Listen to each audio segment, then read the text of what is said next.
Mancing bos, mancing bos, mancing.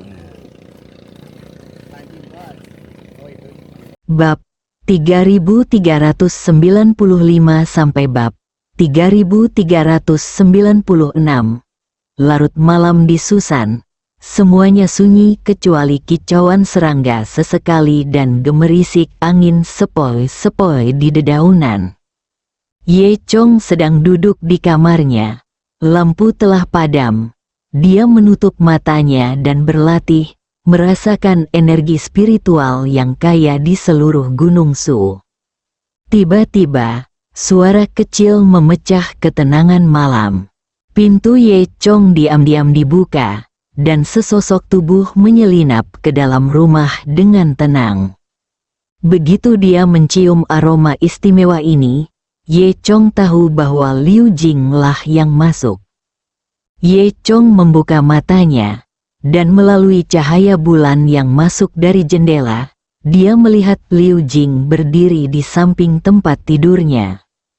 Ye Chong bertanya dengan rasa ingin tahu, "Liu Jing, mengapa kamu datang terlambat?"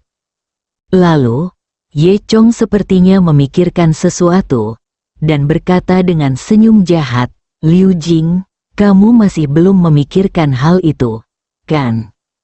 "Ye Chong, apa yang kamu pikirkan?" Suara Liu Jing dipenuhi dengan sedikit rasa malu dan marah. Dia mengangkat tangan merah mudanya seolah ingin menyerang. Ye Chong merunduk sambil tersenyum, sepertinya tidak peduli dengan rasa malu dan kemarahan Liu Jing. Dia tersenyum dan berkata, "Kalau begitu aku mengerti. Kamu pasti punya hal lain yang harus dilakukan ketika kamu datang kepadaku selarut ini." Liu Jing memutar matanya ke arah Ye Chong, dan kemudian berkata dengan serius, "Ngomong-ngomong, Paman Junior Jing Yu sudah mulai meragukan hubungan di antara kita. Itu hal yang biasa. Kamu harus berhati-hati dengan apa yang kamu katakan di masa depan." Ye Chong mengangkat bahu, tampak tidak peduli. "Ada apa? Kamu akan tahu jika kamu mengetahuinya." Liu Jing hampir marah pada Ye Chong. Dia mengertakkan gigi harimau kecilnya dan berkata, Oke. Aku akan memberitahumu yang sebenarnya. Ini tentang milikku. Liontin, saya pikir Tuan Suan mungkin menyembunyikan sesuatu dari kami." Setelah mendengar ini, Ye Chong menjadi serius dan mengerutkan kening. "Menyembunyikannya dari kami?" Liu Jing mengangguk dan berkata, "Ya, ini adalah peninggalan yang ditinggalkan oleh saya orang tua. Sekarang aku curiga mungkin ada petunjuk tentang liontin itu di kampung halamanku. Jadi bisakah kamu menyelidikinya bersamaku?" Ye Chong merenung sejenak, lalu berkata, "Ini tidak masalah pengalaman dan rahasia liontin itu. Aku pasti akan membantumu." Tanpa sadar, Liu Jing merasakan hangat di hatinya, dan dia tersenyum manis. "Aku tahu kamu setia. Hehe, apakah kamu ingin berjanji padaku?" Ye Chong tersenyum jahat lagi. Liu Jing mengeluarkan, "Puff, aku sangat tidak tahu malu." Dengan sedikit rona merah di wajahnya, dia mengangkat tangan merah mudanya dan mengancam, "Ye Chong, jika kamu terus berbicara omong kosong, aku akan menjadi seperti itu." Benar-benar marah. Ye Chong dengan cepat berkata memohon ampun. Oke, tapi..." "Baiklah, aku pergi dulu," kata Liu Jing. "Apakah kamu tidak takut orang lain akan salah paham ketika kamu datang kepadaku selarut ini?" Sebenarnya, tentu saja Liu Jing takut. Ketika dia datang, dia merasa sedikit bersalah. Lagi pula, sudah larut malam dan dia diam-diam menyelinap ke kamar Ye Chong. Jika seseorang menemukannya, itu mungkin akan menyebabkan lebih banyak kesalahpahaman. "Kalau begitu aku pergi dulu," kata Liu Jing. berbalik dan bersiap untuk pergi. Ye Chong tersenyum dan melambaikan tangannya. Oke, cepat kembali dan istirahat. Aku bisa pergi kapan saja. Liu Jing lalu pergi dengan tenang, dan sosoknya dengan cepat menghilang ke dalam malam. Ye Chong sedang berbaring di tempat tidur, tapi dia memikirkan hal lain. Meteorit jatuh dari langit. Di mana kita bisa menemukan meteorit? Sekarang tidak ada petunjuk sama sekali, seperti mencari jarum di tumpukan jerami. Ye Chong tidak bisa menemukannya, jadi sebaiknya dia mengikuti Liu Jing dan pergi ke kampung halamannya untuk melihatnya. Mungkin di bawah ilusi Liu Jing, kita dapat menemukan meteorit dari langit, Ye Chong berpikir dalam hati. Tapi kemudian, dia terhibur dengan pemikiran konyolnya. Bagaimana mungkin ada suatu kebetulan di dunia ini? Bukankah itu akan menjadi plot novel berdarah? Ye Chong menertawakan dirinya sendiri. Gunung Su, dini hari. Ye Chong bangun pagi-pagi dan keluar dari kurungannya. Setelah malam penuh energi spiritual, Ye Chong merasa segar. Meski berdiri di halaman, Anda tetap bisa merasakan indahnya pemandangan Gunung Sushan di pagi hari. Udaranya dipenuhi aroma segar embun, membawa keharuman khas tumbuh-tumbuhan di pegunungan dan hutan. Ambil napas dalam-dalam dan itu menyegarkan. Langit berwarna biru, dan matahari bersinar melalui awan tipis, memancarkan cahaya hangat, menutupi seluruh Gunung Su dengan selubung emas. Ye Chong berdiri di halaman, dan suara kicau burung terdengar di telinganya. Anda bisa melihat burung-burung di pegunungan melompat-lompat riang di antara puncak pohon, seolah sedang menyanyikan lagu paginya. Sejauh mata memandang, terdapat petak-petak hutan pegunungan yang rimbun dengan bunga pegunungan yang cemerlang, bertebaran di hijaunya laut, memancarkan semburan wangi bunga.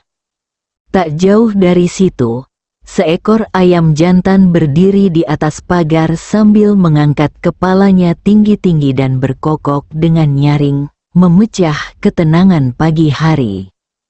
Ye Chong berjalan perlahan di sepanjang jalan setapak, mengagumi pemandangan indah Gunung Susan. Sepanjang perjalanan, kami juga bisa melihat beberapa murid Susan.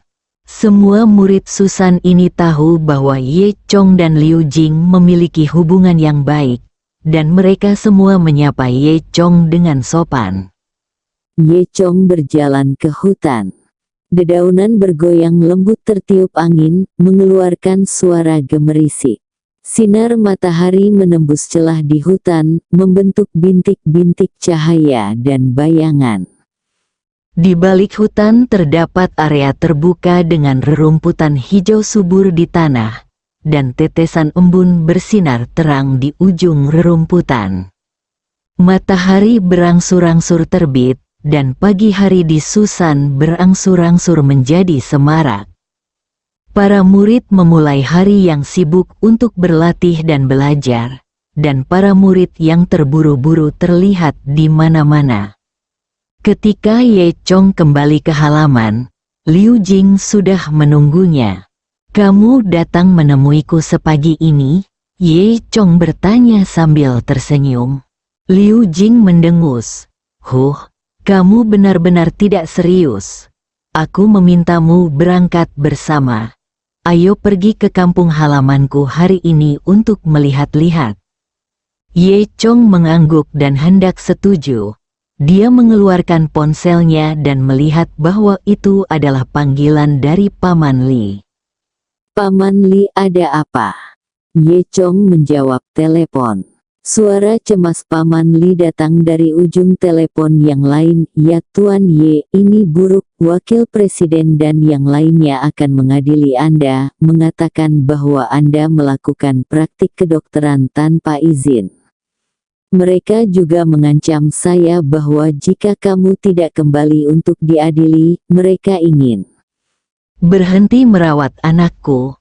Mendengar ini, Ye Chong tertawa menghina, berpikir bahwa wakil dekan ini benar-benar mampu menyiksanya dan bahkan mencoba menghakiminya.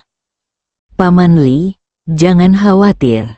Aku akan kembali dan menangani masalah ini. Suara Ye Chong sangat santai. Tuan Ye, saya benar-benar minta maaf. Ini semua karena saya. Tetapi saya tidak bisa menahan diri untuk tidak melihat anak saya meninggal. Suara Paman Li penuh rasa bersalah. Ye Chong menghiburnya. Paman Li, kamu tidak perlu mengatakan itu. Jangan khawatir. Ini masalah kecil dan aku bisa menyelesaikannya. Lalu, Ye Chong menutup telepon. Meskipun Liu Jing tidak bisa mendengar kata-kata Paman Li dengan jelas, dia masih bisa mendengar kegelisahan dalam nada bicara Paman Li. Dia buru-buru bertanya, ada apa? Apa yang terjadi? Ternyata wakil dekan selalu menyimpan dendam terhadap Ye Chong, dan menggunakan koneksinya untuk menemukan beberapa peluang besar untuk bersiap menghadapi Ye Chong. Atas nama praktik kedokteran tanpa izin, mereka meminta Ye Chong kembali untuk diadili, dan menggunakan putra Paman Li sebagai alat tawar-menawar untuk pemerasan. Ye Chong tersenyum dan berkata, apakah kamu ingat wakil dekan itu? Liu Jing mengangguk. Kemudian, Ye Chong memberitahu Liu Jing tentang masalah tersebut. Setelah mendengarkan ini, Liu Jing merasakan gelombang kemarahan di dalam hatinya dan berkata, wakil dekan bajingan ini benar-benar tidak tahu bagaimana hidup atau mati. Mengapa saya tidak membunuhnya secara diam-diam untukmu? Ye Chong berkata sambil tersenyum, aku kembali saja dan lihat siapa yang bisa menilaiku. Kota kabupaten, rumah sakit, di ruang konferensi yang luas dan terang, beberapa orang sedang duduk. Untuk menilai Ye Chong karena melakukan praktik kedokteran tanpa izin, Liu Houzhao, mantan wakil presiden rumah sakit, sengaja menggunakan jaringannya dan mengundang beberapa tokoh lokal terkemuka. Tujuannya sangat jelas, yaitu untuk menekan Ye Chong sepenuhnya sehingga dia tidak akan bisa mendapatkan pijakan di bidang medis, dan dia bahkan akan dihukum karena melakukan praktik kedokteran tanpa izin. Awalnya, ini bukan tanggung jawabnya.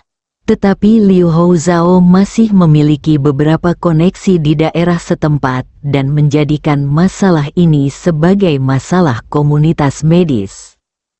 Dan Ye Chong juga telah menjadi hakim internal di komunitas medis. Dan itu cukup untuk akhirnya memberitahu departemen terkait tentang hasil uji coba tersebut. Saat ini, Wakil Presiden Liu Houzhao sedang duduk di salah satu ujung meja bundar di ruang konferensi, mengenakan setelan rapi dan rambutnya disisir rapi. Namun, ada senyuman yang sangat tersanjung di wajahnya dan tatapan licik di matanya. Meja bundar di ruang konferensi dipenuhi oleh para tokoh senior yang diundang dan beberapa pengusaha kaya. Liu Houzhao secara khusus mengundang orang-orang ini untuk sidang ini. Saat ini, dia berbicara dengan hormat kepada Huo Xiangzeng, yang duduk di posisi pertama, bahkan dengan sedikit merendahkan, Tuan Huo, saya merasa lega selama Anda ada di sini. Huo Xiangzeng, sebagai seorang veteran medis setempat masyarakat, raut wajahnya yang sudah lama menduduki jabatan tinggi, sorot matanya tajam. Dia memiliki rambut beruban dan mengenakan setelan gelap, tampak sangat megah. Mendengar perkataan wakil dekan, dia tampak sedikit tidak sabar. Xiao Liu, Seorang pemuda melakukan praktik kedokteran tanpa izin. Kamu tidak dapat menangani masalah sepele ini. Jadi mengapa kamu harus datang kepadaku? Oh, Tuan Huo, Anda mungkin tidak tahu bahwa meskipun anak ini masih muda, latar belakangnya tidak sederhana. Jika dia tidak ditangani dengan baik, dia mungkin berdampak besar pada lingkaran kita. Alis Huo Xiangzeng sedikit berkerut, dengan ketidaksenangan yang terlihat jelas di wajahnya. Liu Hou Zhao mengambil kesempatan itu untuk melanjutkan dengan nada menyanjung. Tuan Huo, sebenarnya saya tidak ingin menimbulkan masalah seperti ini, tetapi Ye Chong ini terlalu sombong. Dia berani melakukan praktik kedokteran di rumah sakit kami tanpa izin dan membingungkan massa. Ini merupakan kerugian besar bagi komunitas medis Picheng kami. Benar-benar sebuah penghinaan. Jelas sekali, Huo Xiangzeng telah dibujuk oleh Liu Hou Zhao. Dia mendengus dingin. Dan berkata dengan suara dingin, jika hal seperti itu benar, saya ingin melihat bagaimana menjadi seorang pemuda yang tidak mengetahui ketinggian dunia. Tanpa izin berarti tidak memperlakukan obat kami dengan baik. Orang-orang di industri menganggapnya serius, dan ini melanggar peraturan, kata dokter tua lainnya di sebelah Huo Xiangzeng. Beberapa orang juga bersuara berbeda. Namun, meskipun praktek kedokteran tanpa izin memang melanggar peraturan, kita tidak bisa sepenuhnya menyangkal seseorang karena kesalahannya. Jika anak ini benar-benar memiliki keterampilan medis, kita haruskah dia diberi kesempatan? Pembicaranya adalah seorang dokter tua lainnya, mengenakan kaos putih dan rambut beruban. Ketika Liu Hou Zhao mendengar ini, diam-diam dia tidak senang. Dia datang ke orang-orang ini untuk menghakimi Ye Chong, bukan untuk menengahi Ye Chong. Dia berpikir bahwa setiap orang yang datang hari ini akan berdiri di sisinya dan menekan Ye Chong bersama-sama, tapi dia tidak menyangka masih ada orang yang menentangnya. Liu Hou Zhao hendak membalas, tapi tawa seorang pemuda datang dari sebelahnya. Pemuda ini adalah orang kaya generasi kedua, keluarganya bergerak di bidang pertambangan, ia adalah orang terkaya di daerah setempat, ia relatif terkenal di masyarakat, sehingga ia diundang. Saya melihatnya mengenakan setelan desainer dan jam tangan emas mengkilap di pergelangan tangannya. Pria muda itu bersandar di kursinya dan menatap ponselnya dengan senyum menghina di bibirnya. Jelas sekali bahwa dia tidak menganggap serius apa yang disebut uji coba ini. Wakil Presiden Liu, jangan khawatir, kami di sini hari ini hanya untuk mendukung Anda. Ada sedikit arogansi dalam suara pemuda itu. Saya tidak peduli apakah dia berpraktek kedokteran atau tidak, dia hanya berpura-pura melakukannya, berada di wilayah saya, yaitu tidak peduli. Apa latar belakang anak ini? Tidak ada apa-apa di depan saya. Yang lain semuanya veteran di bidang medis, hanya pemuda ini, yang bukan dari bidang medis, yang masih berbicara dengan arogan. Kata-kata ini membuat orang lain sedikit tidak puas. Hanya Liu Hou Zhao yang senang saat mendengar ini. Dia memandang pemuda itu dengan rasa terima kasih dan berkata, "Terima kasih Tuan Zhao. Tuan Zhao benar-benar muda dan menjanjikan. Dia adalah harapan kami untuk masa depan Picheng." Kemudian, Liu Hou Zhao menoleh ke yang lain. Tuan Huo, semuanya, kalian lihat, perilaku Ye Chong telah menyebabkan kemarahan publik. Sebagai tetua di komunitas medis, kami memiliki tanggung jawab untuk menjaga aturan dan martabat komunitas medis. Wakil Presiden Liu, Anda benar. Kami tidak bisa membiarkan seseorang yang melakukan praktik kedokteran tanpa izin, melanggar aturan komunitas medis kami, dan jika dia dibiarkan begitu saja, itu akan menjadi tamparan bagi komunitas medis Picheng kami. Pakar medis senior lainnya menyatakan dukungannya. Dia memiliki hubungan yang baik dengan Liu Hou Zhao. Ya. Kita harus menghukum keras perilaku seperti ini sebagai peringatan bagi orang lain. Melihat semua orang tergerak olehnya, Liu Hou Zhao menunjukkan senyum bangga di wajahnya. Dia merasa dia bisa mengendalikan situasi. Dengan dukungan dari tembakan besar ini, Ye Chong pasti akan ditangani kali ini. Saat ini, pintu ruang konferensi berderit terbuka. Ye Chong dan Liu Jing muncul di pintu, sementara Pak Tua Li mengikuti mereka dengan ekspresi malu di wajahnya. Lagi pula, jika bukan karena putranya, Ye Chong tidak perlu datang. Meskipun Ye Chong tidak menyalahkan Pak Tua Li tetap merasa sangat menyesal. Begitu Liu Hou Zhao melihat Ye Chong, dia langsung memasang wajah penjahat yang telah berhasil. Senyuman sinis muncul di sudut mulutnya, dan nadanya penuh kebanggaan. Wah, aku benar-benar tidak menyangka kamu berani datang. Sudah kuduga aku akan datang, Ye Chong berkata sambil mengangkat bahu. Wajah Liu Hou Zhao memerah ketika Ye Chong mengatakannya, dan dia mengertakkan gigi dan berkata, "Kamu tidak perlu sombong, hari ini, kamu pasti akan membayar harga atas kelakuanmu." Perilakunya, dia merawat pasien. Kenapa? Apakah itu salah? Mereka yang dihukum hari ini seharusnya adalah mereka yang menghalangi pengobatan dan mempermainkan. Dan sejak Liu Jing masuk, mata pemuda kaya generasi kedua tidak pernah lepas darinya.